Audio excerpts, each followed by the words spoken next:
Welcome in. Take a seat, grab a snack, We're going to have a little gossip sesh. I'm Maddie. and I'm Romy.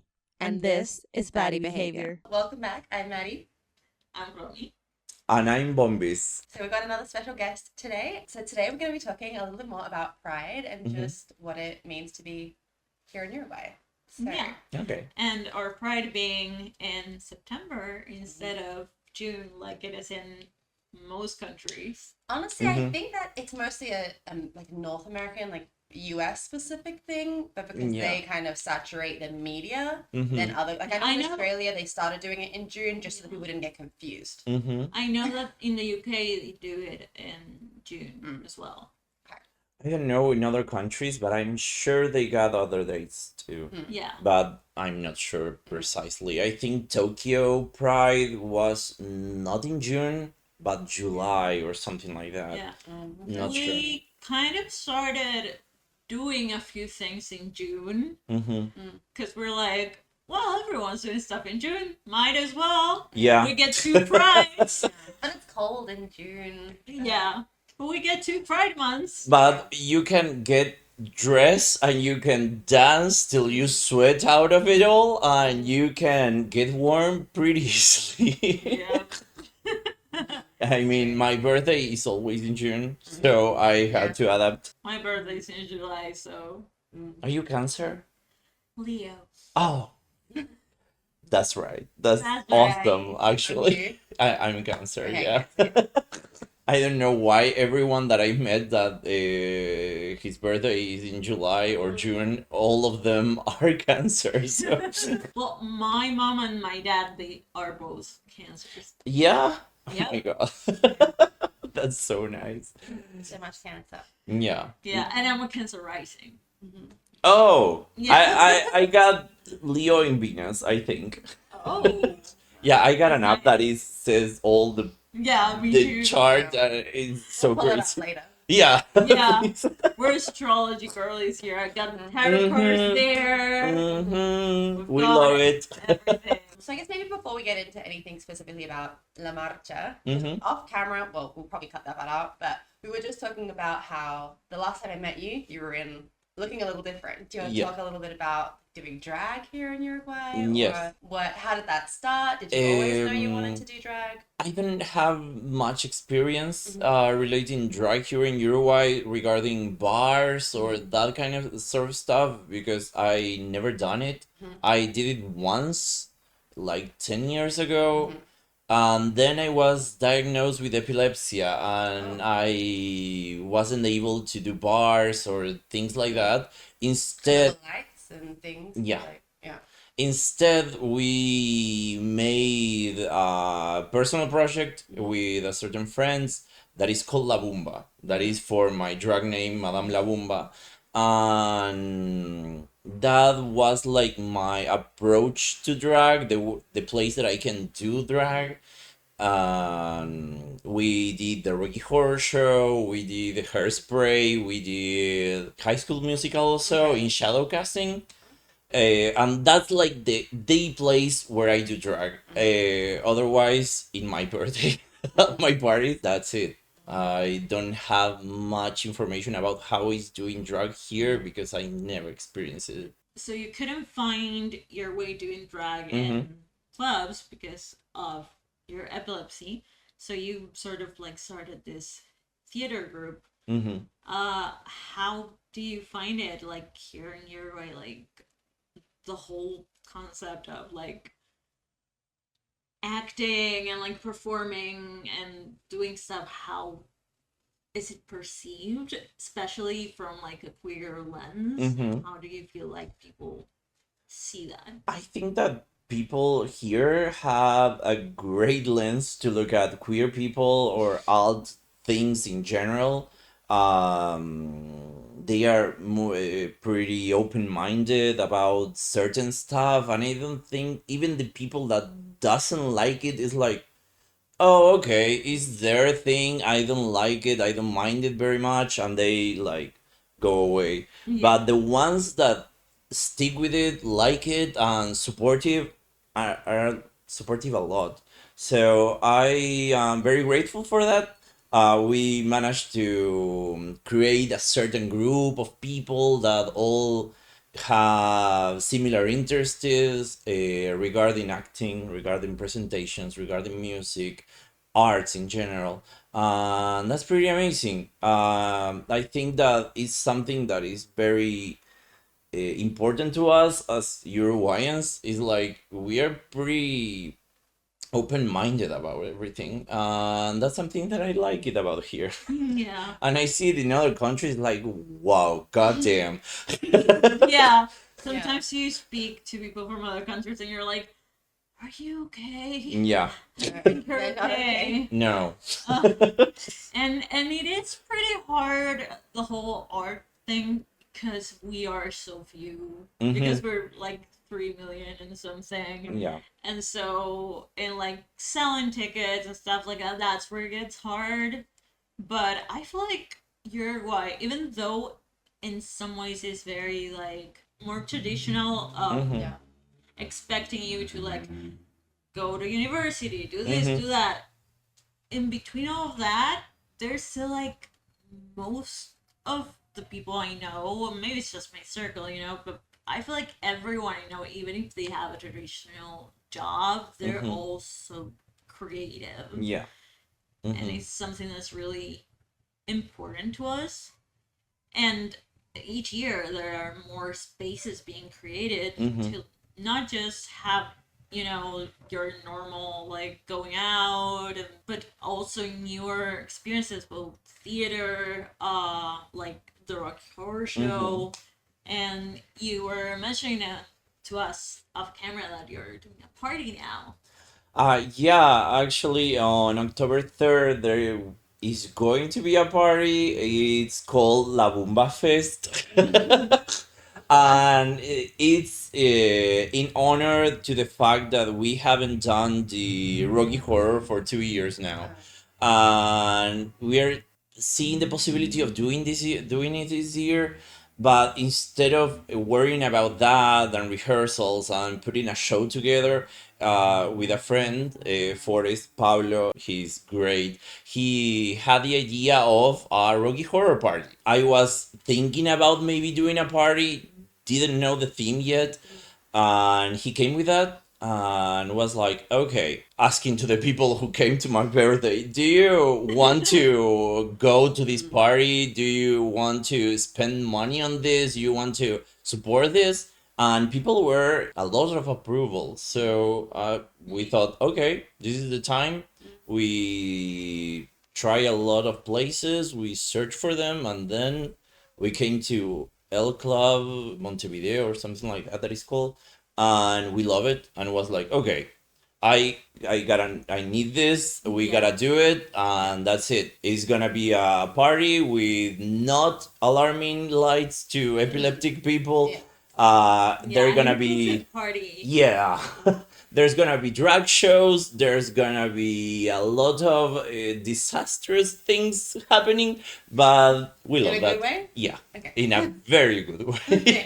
Yeah, because also for context, like each year, he and another friend who have birthdays like very close together throw like this big party where a lot of people go. Yeah. So that I feel kind of was sort of a trigger of like that converting into the idea of like a larger party, because people always feel so safe and have so much fun at your parties. I'm so glad that you said that. But yeah, Hello to Manus is the other one that I celebrate the party with. He has his birthday on July 4th, the Independence Day of United States, and it's pretty funny because I live right in front of the embassy, and they always use fireworks, and it's like, yeah, Manus, happy birthday, Manus. Happy birthday. So maybe a lot of people is familiar with him because he's a very successful cosplayer. Yeah. He's going to Tokyo, I think, for the Shamato Cosplay International Convention or something like that. He's great. So if you don't know him, Google it. is La Put it in the Manusa. description, we'll add La Manusa or Yeah. Manus.Baudelaire in everywhere. My best friend in high school was obsessed with him, actually. That's so funny. But So yeah. they've been doing cosplaying for a long time then, because this would have been what, 10? Yes. More than 10 years ago. Yeah. Yeah, he does cosplay since 15 or 14 years. Okay. Or more even. I'm not sure about the time, but he started, I think, when he was on Cuarto de Liceo. Which grade is it? Yeah, in high school, something How like many that. 16 years old. Now he has 30 something. Yeah, so yeah, 15 16 years. years. And he was great at the beginning. He's great now, and he's such a lovely person. And how did you feel, Maddie, going for the first time this year to the party? Yeah. Oh, the party was really fun. I love a theme. Yes. Molly was like, "Oh, I'm like going to this party. Like, do you want to come?" I was like, "Oh, like yeah. What's it about?" She was like, "Oh, well, I have this friend. Like, he's into drag, and there's a cosplayer, and it's like tarot card theme." I was like, "It just sounds like the gayest party ever in like the best way." I was Yes. like, "Yes, sign me up. I will be there." I love a theme. I love a costume. I was like, "Okay, what? Looking up all the tarot. Like, what can I be? Like, what can I dress as?" With like 3 days notice, I was like, "Okay, pull something out of my ass, but I'm gonna make it work." There's still a month left, so. Yeah. For this one, it'll be good. We'll have lots. Mm-hmm. Yeah. And it's like a few days after, like, or a week after La Marcha. Yes, it's the next weekend. Yeah. Yeah. Yeah. So there'll be La Marcha, then the party, Yeah. and then my birthday will be the weekend after. You know, Yes. I'll be 30 this year. The big 3-0. You I'm don't so like- excited. You don't like it. No, I can't wait to be 30. I think 30 is gonna be a good year. It's an amazing decade. I can say it, but it's pretty weird because all my friends had 20 something, and it's like, oh my fucking god. issue for a while. We had that issue where we're now like, okay, maybe we need some older friends now. I think 25 and up is about Yeah. Like, that's right. your frontal lobe needs to be developed Yeah. to be friends. Or you need to pass like an entrance exam, then you can. Yeah, exactly. Yeah. So circling back around to La Marcha. Mm-hmm. Because I think the first year I went was last year with Romy, but we got there super late. Well, you know, in Uruguay, everyone shows up late. Yeah. And Big old the man. previa, people got to the previa late, and then we got to the Marcha late, and then we had to make an emergency bathroom trip before we got to Oh, the Marcha. no. And then we were kind of like Yeah. we were like tagging along at the very end. Yeah, a but- friend who's an exchange student. They were like, "Oh, I don't know if I'm gonna go. I'm feeling kind of bad." And then they were like, "Oh, I'm feeling good now, so I'm gonna go." And we got there, and they go, "Actually, I think I'm gonna throw up." No, We McDonald's. toured to a McDonald's. not in the McDonald's. Yeah, so I'm excited this year to have a Yes. And how would you describe like La Marcha? Like, how do you feel when you go? What do you think is different from like stuff you've seen online about Pride in other countries, perhaps? Well, I think that the Marcha is something really important. It's a place where various groups had the possibility to speak up, make people aware of certain themes that are happening here or in other countries, but particularly here. And it's the place that we can fight. We can show up. We can look ourselves how we want to see. Everything is like a celebration, but below that celebration is always that theme or of fighting for our rights. Fighting not only for queer rights, because the particular here is that the Marcha has a feminist movement that is pretty represented.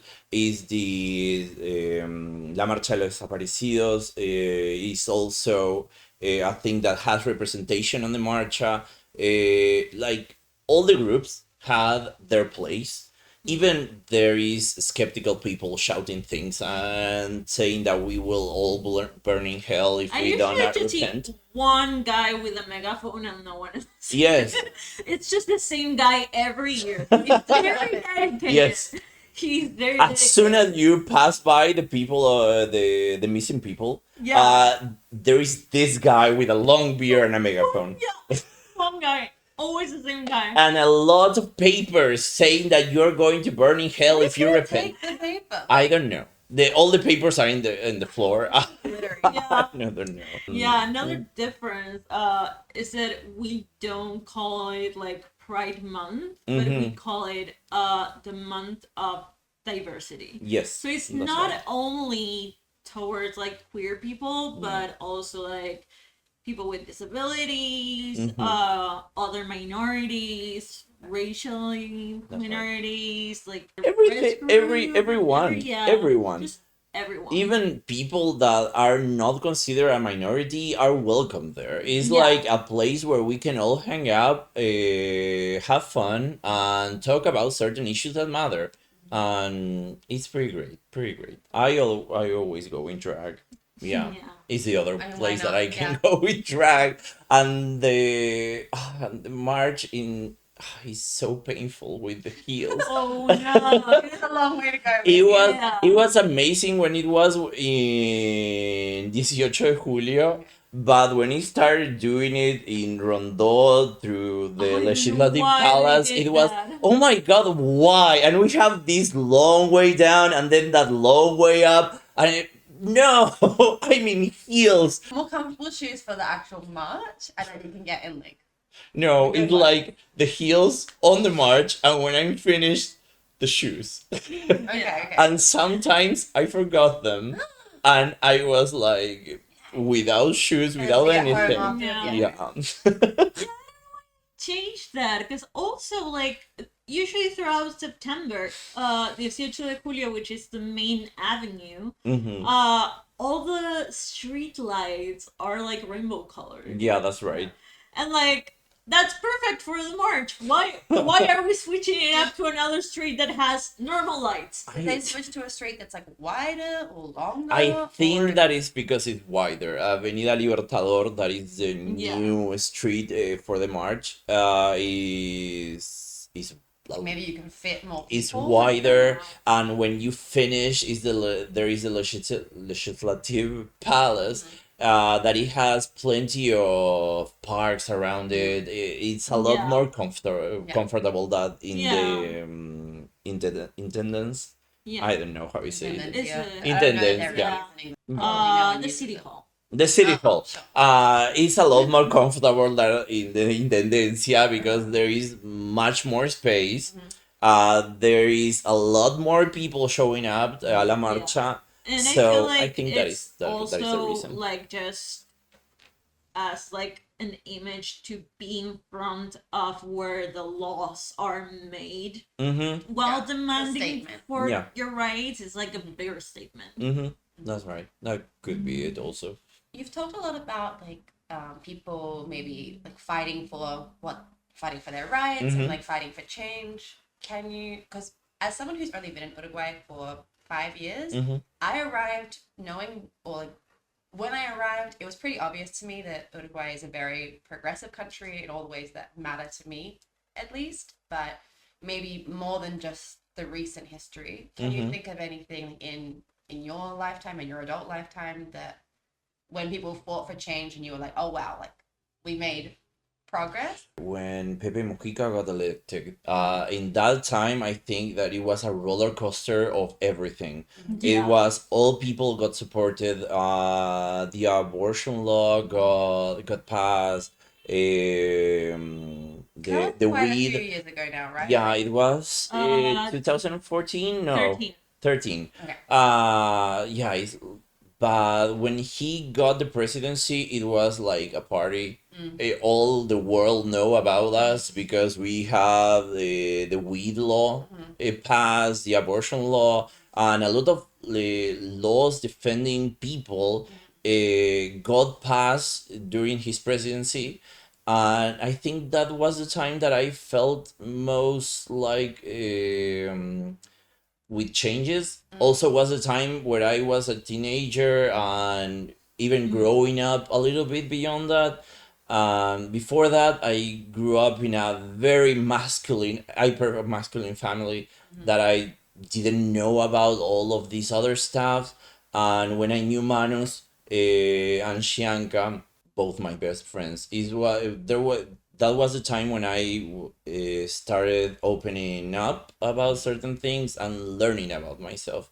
And then this president came up, It was and it was perfect timing. everything. Yeah. Everything. I show a lot to certain things that I didn't know about, like La Marcha, like drag shows, like bars, and that kind of stuff. That was the time that I discovered myself. And I feel another big step we like made where I felt like, wow, we're like making this huge change was when the trans law got passed, which Also. in a marcha we were like everyone was collecting signatures for this law, and they used the space of La Marcha for it. That's right. And after that, that was passed to like the Senate and all of that until it was finally approved. And I think that was in 2018. Yeah, yeah, Yeah. And there's still so many things to fix. yeah. Especially like for trans people. That to like pass this law, it was a huge thing. We were all like, we had the little yellow pañuelos. Yes. It's like a It's like a handkerchief, Yeah. something like that. like a yellow scarf that was like "Ley trans ya," and all Yeah. that. Yeah, and we need a lot of things to be done regarding that, especially for non-binary people. I'm Yeah. actually trying to change my name legally to Okay. Bombis, and that is not possible because Bombis is not a name that is adequate according to the law, because it Who doesn't. decides what's an adequate name? That's something that we discussed with my English teacher. Because the law states that your name must adequate to your gender. It mustn't be eccentric, and that's like who decides what eccentric or weird or doesn't appeal to your gender. And then we check out, and that law was written in the dictadura, Oh, and all of makes that sense. makes sense. But yeah, that's the ruling law that we have for changing your name. Okay, so Bombis is considered an Eccentric name, and also doesn't represent that gender. It's not masculine, it's not feminine. That But you could have a male child and name it a feminine name, surely, if you wanted to. Or can you? Is that illegal? I don't know. I think you Because can. I know in English there are many names that are like more masculine seeming, but you could name your Yeah. daughter that, and that's fine. Well, I know for a fact that all Andreas are considered feminine. My family is from Italy. Yeah. In Italy, the A ending is actually Andrea masculine. is a masculine name, and here you cannot name your child if it's a boy, Andrea. You got to call it Andres. But Uruguayans love to be, European and love to be Italian. Yeah. Like, they can't name their child an But I Italian don't know. name. Yeah. Yeah, I don't know why is that, Because of- but it's because of this law Okay. that is pretty controversial. I figured it out pretty recently because I went to the interview, and all the people there recommended me to think of another name or think a secondary name that was more masculine or it can be perceived as masculine, to hide the fact that the name that I want to be using is Bombis. Okay. But I don't know. There is a lot of work to be done there, and specifically because I don't care so much about that. My genders are whatever you like them to be, but I know people that are very cautious about that, Yeah. and doesn't feel represented for masculine or feminine, and that could be hideous. Yeah, You're when you're going trying to find a new name that Exactly. feels right, and someone tells Yeah. you that it's not exactly. okay. Even the document that you present to for changing your name, it you must state that if you want to perceive as feminine or masculine, there's nothing in between, and again, I don't mind you so much, but there are people that doesn't feel represented by that. Yeah.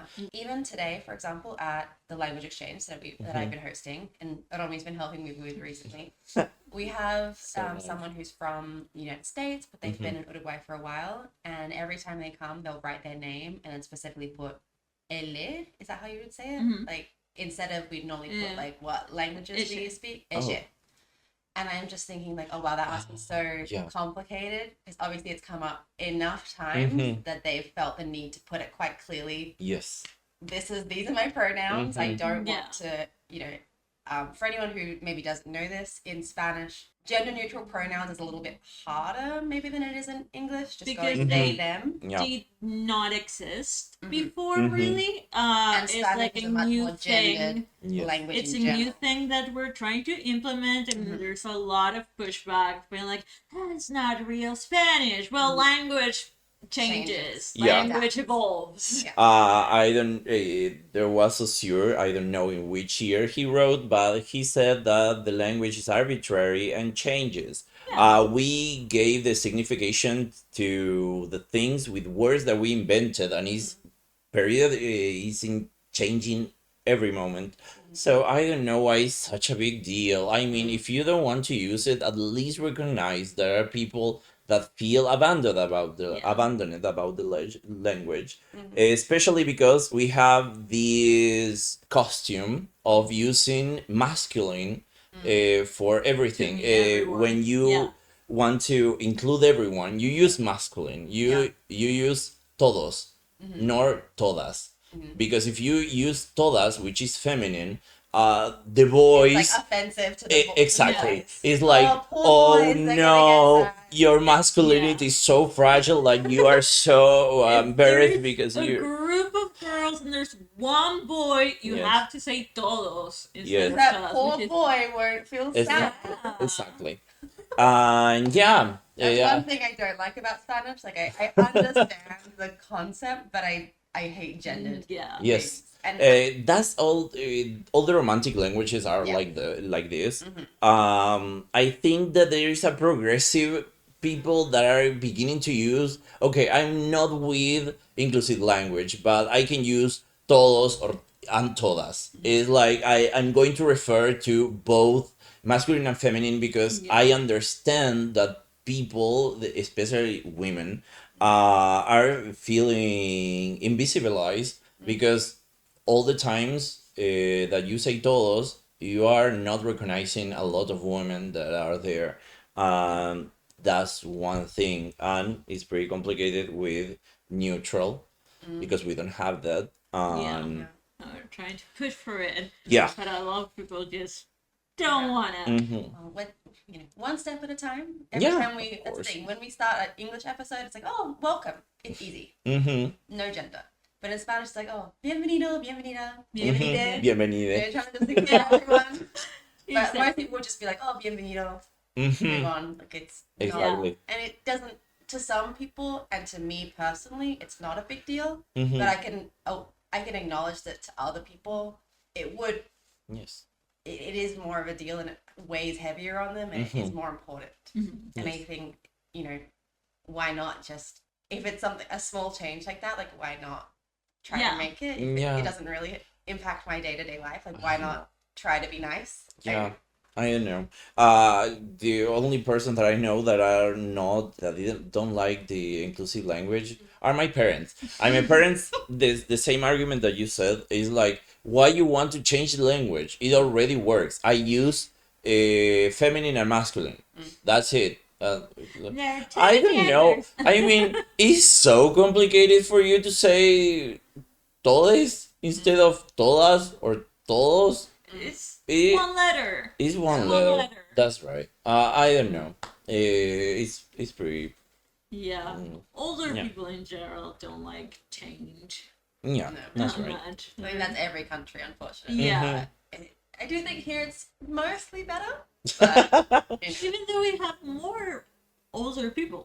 Yeah, that's right. But I think that, I don't know specifically why, I cannot say, but people here are very conscious about our rights and the things that we deserve.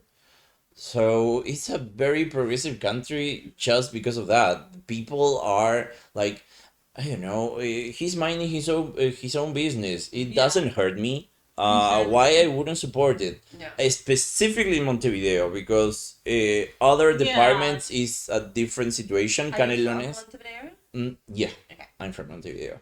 But when you saw, I don't know, the elections or certain laws that are being discussed in are the other departments, except Canelones and Salto, which are the more progressive ones. The other ones are usually voting for conservative, voting for not changing everything. They don't have pride parades. They don't have La Marcha.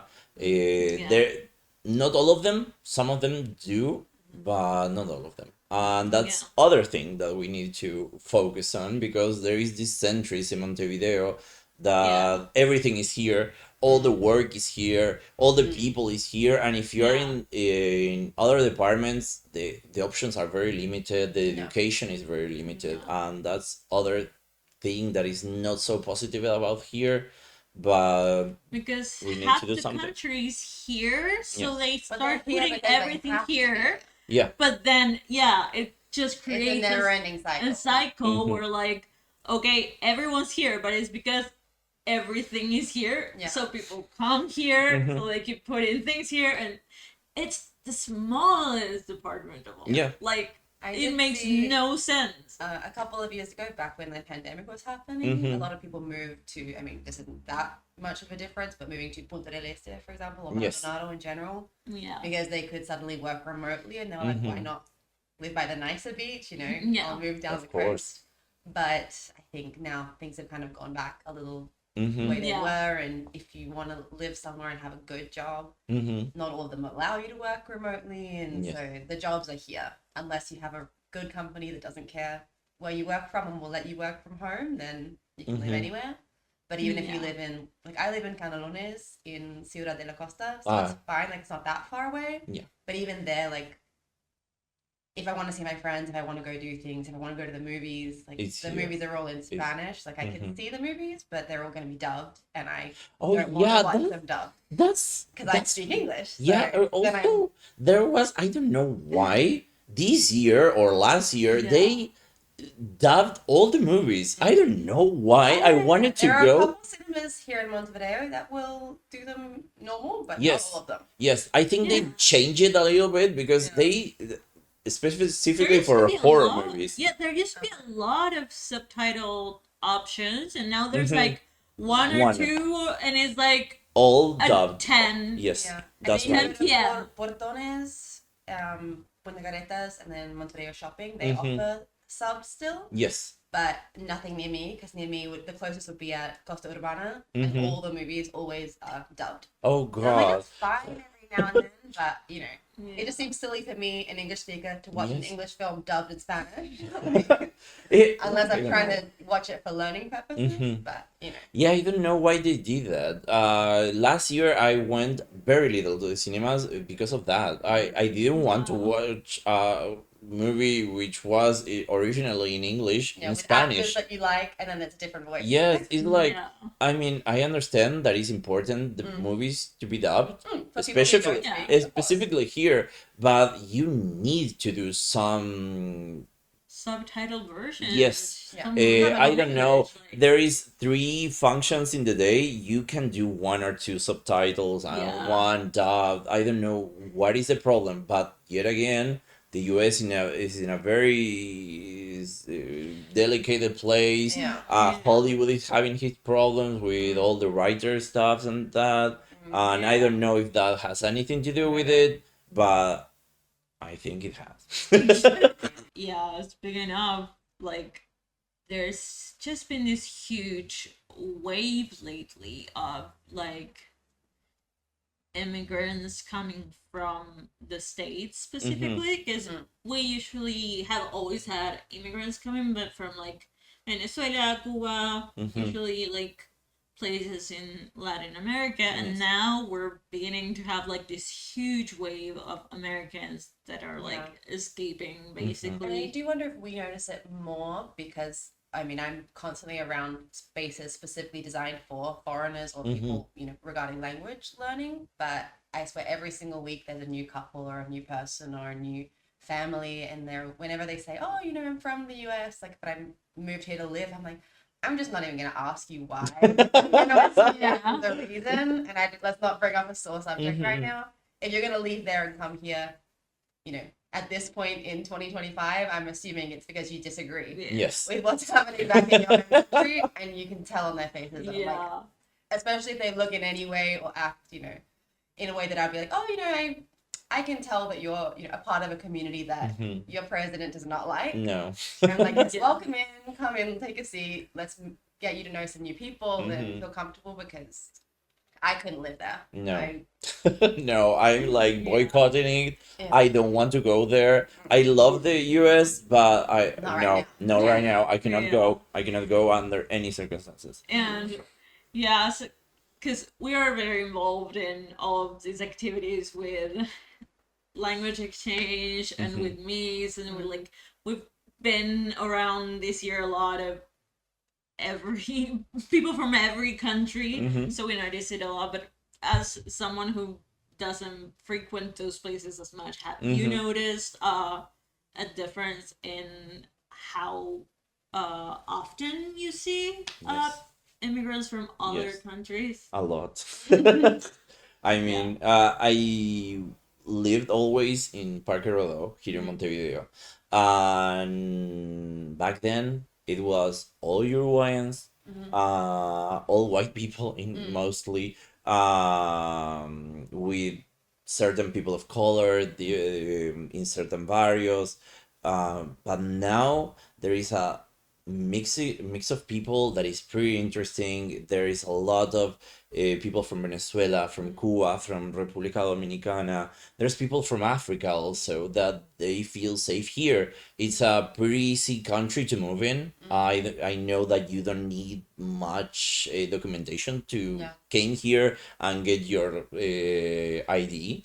So I think that is that. And I noticed in the job, in the delivery service, in the food services, you go anywhere and there's people, immigrants working there, and that's amazing. That's how countries got richer in the first place. So I welcome everyone. I came here and enjoy. It's a pretty the different country. There's no much thing to do yet, but we are on road to that. Creating things for Yes. creating parties for Yes. people too. Of course, parties. Also, there is other activities like language exchange. There is certain things in Canelones now, Maldonado also, and other departments have pretty interesting things to do. And I think people are getting aware of that. They are going, they are visiting, they are moving through Uruguay like it never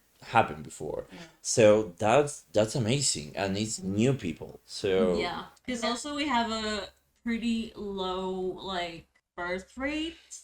Yeah. And so it's good. It's good that we're replacing the older people who are dying with new people. It doesn't have to be us having kids. It can be perfectly fine for it to be people from other countries come in. It was in the beginning. This is a country that was made by immigrants. People love to forget that though. Not here, I just mean in other places. Oh yeah. I don't know why people get so upset by immigrants. Australia is the same, and there's only been white people in Australia for 250 years, and I'm like, be so for real. You're gonna get mad at these other people when 3 generations ago you were an immigrant. Yes. Yes. I feel like, of course, we have problems when it comes to racism and stuff like that. There's still a lot of progress to be made there, but as far as immigrants coming in, I feel like we're pretty much open arms. Yes, I think. But we can only speak how we feel that we are. We don't have the experience. I agree with that. I know that there is people that doesn't like immigrants here. I know that there is people Yeah. that doesn't like queer people, old people, trans people, people, also people with disabilities, and I'm like, oh my god. Yeah. But there's people like that everywhere in the Yeah. world, so we are not exempt to that rule. But Yeah. we do our best. I think that most people, we treat you nicely here. Even the people that doesn't like you will at least have some respect of not shouting you certain things on the street or things like that. It's a pretty safe country, especially in South America, that is a very dangerous continent in general. Uruguay is pretty safe, but yeah, that people like complaining, but People love I complaining. I think that this is an amazing country. This is an amazing city, and we have amazing cities in the country. I think Punta del Este is developing, is Yeah. really fast to become like Montevideo. Yeah, I think in a couple of years there'll have to be more jobs down Yes. there because a lot of Yeah. people would prefer to live there, Mhm. and a lot of And it's a immigrants are moving there too. yeah, and, you know, it's a beautiful city. The beaches are excellent. The views, the infrastructure is so different than Montevideo. It's more like beaches and parks and streets, colonial street, that we don't have that much here, specifically with all the urban development that is happening. Yeah, it's pretty different, and I love that people is going there and establishing there and having making that city progress. I'm hoping that Canelones got something like that in, say, in a certain years. I And think the it'll other, have to because you can't fit that many more people in Montevideo. If No. they just are slowly Yeah. spreading out. yes, it's Yeah, like if we keep growing at this rate, we're gonna have to There's expand. no room for the cars on the streets No. at this point, so people have to start. also when you watch the Uruguayan map, Montevideo is a department. It's a very tiny one tiny, down there in tiny. the south, and it's the only department that only have one city. Is Montevideo Yeah. city expanding Yeah. through the Yeah. whole department, and the other ones have several cities that needs to be developed, needs to be supported, need to be to the level that they need to be, no matter where they are or in which department they are, they all need to be supported, and that's why decentralism is so important, and we love making progresses in other parts of the country, not only here. Because even though like university is free, sometimes it doesn't really feel free because you have to move all the way Yes, to that's right. Montevideo from other departments. So it's very important that more and more opportunities are being given in all parts of the country. Yes, there is certain centers which have like the first years of studies for certain bachelor degrees, but for the final years you have to come here and study in the respective faculty to get your degree. I know that design had some in the north. I know, I don't know if it's agronomy or veterinary sciences, Yeah. but there is a lot of ones like that had like the first 2 years or the first 3 years in other departments, and then the final years you have to come here to study. And we need to get full faculties in other departments in able to do that. We need enterprises to establish in other departments and cities and make it more progressive, make it more functional, and yeah, making the a best country all together. Yeah, the country can be. Yes. And I feel like a lot of these issues are brought up when we march, even though it's just like the diversity march. It's like every sector kind of like does their thing. Like we need this, and it's a really beautiful thing to see everyone like fighting for the rights. Yeah, a nice way to bring it back around. We've been talking for quite a while, so does anyone have anything they'd like to say before we maybe start wrapping up today? Any last words? Any Last words. last words? Right. Pull the knife out of my bag. Oh no, my last words. Remember October the 3rd. Obviously. October 3rd. Yes. It's October 3rd. Mm-hmm. Do you wear pink? I actually, the colors are more like a red, black, yeah. and but I You mean, need you to can send me go some wherever inspo, you want. Yes. You can plan my outfit. Mm-hmm. Well, I guess we'll wrap up here for today. Thank you so much for joining us. Thank you both for having me. And we'll of course add. Do you want us to shout out your Instagram or? My Instagram is madamelabumba, and if you want to follow the page where I put all the party and the events and that kind of stuff, it's La Bomba Mag for La Bomba Magazine, but short. Perfect. All of that in the description on Spotify and on YouTube. Thank you again. Thank you so much. And that'll be it. Yeah. Thank you. Bye bye. Ciao.